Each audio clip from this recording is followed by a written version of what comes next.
the Barnardos Mother of the Year. This year, that honour goes to a mum who not only raised 5 children of her own, but fostered more than 50 and says her door is always open. I spoke to Noelene earlier this evening. Congratulations, Noelene. Incredible honour. So you've got 5 kids of your own and you were a widow by the age of 37, yet you decided to take on foster kids as well. Why did you decide to do that?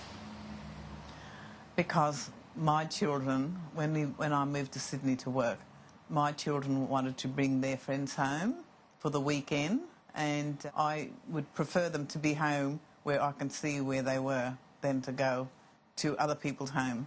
And then some of them wanted to stay on longer, and they've asked, and I said yes, because I didn't mind. If they were looking for that love and understanding and feel safe, well, that was fine by me.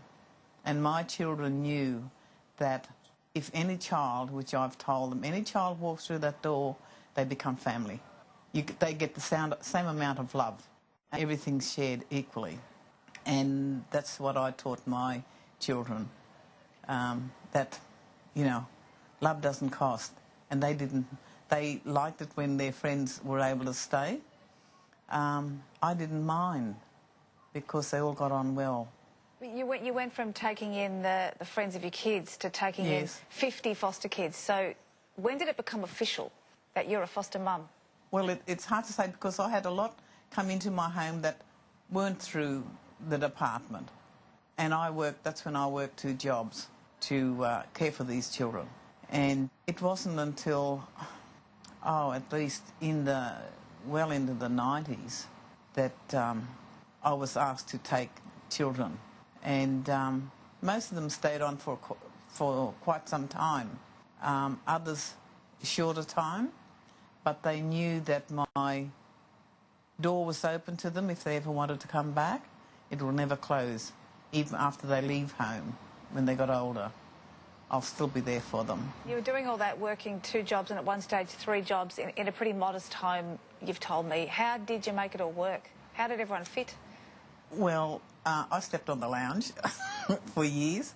But the older children, they had their duties to do, to help out. If they wanted their friends to stay over, they had to step up and do their duties as well. And they realised that, and that's how it worked out. The younger ones went to school, they were taken to school, come home. I did the providing for them and everything. I was there overnight if they needed me. One job I was working day and night, but I had the elder ones were looking after them until I got home. And then after I left that, I was working 7 days a week, 5 at the legal service and 2 at the hospital, children's hospital. Everything worked out well. I still have some of them ring me today to keep in touch, and they're in their 40s. And it's just wonderful to be able to help them, to nurture them, to give them the love. They weren't asking for much. They were just asking to be understood, to be nurtured, to be caring with them. And if they knew that they can come to you and talk to you about their problems, that made it all worthwhile.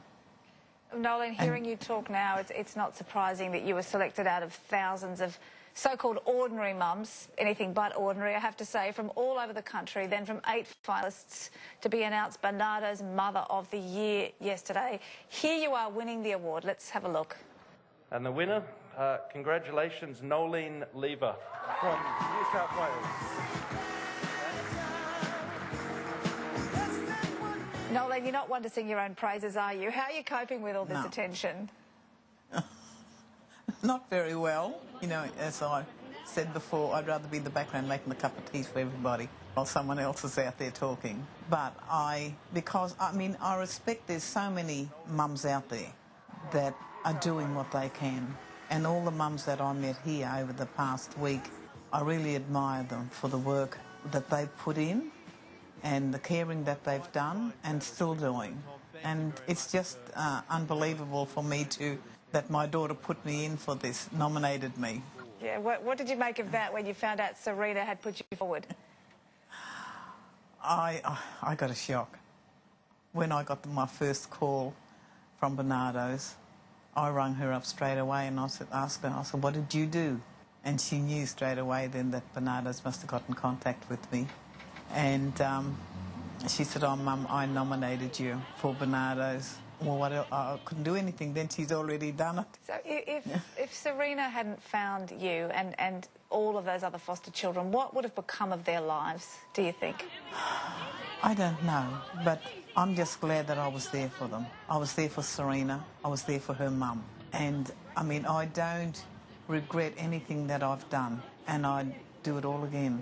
It's only I've had children in my care from the age of 20 to 76, and I'd do it all again. And you still sleep with your phone by your bed, I hear? Yes, I sleep with my phone by my ear in bed, that if any of them need me or just want to talk, feeling down, they know to contact me. I'm there 24/7 for them. And my door will never close because love doesn't cost anything. And I've taught my children that. You're an extraordinary mum and you're an extraordinary woman, Noelene. Enjoy being Barnardos Mother of the Year, and happy Mother's Day to you. You deserve it. Oh, thank you. Thank you.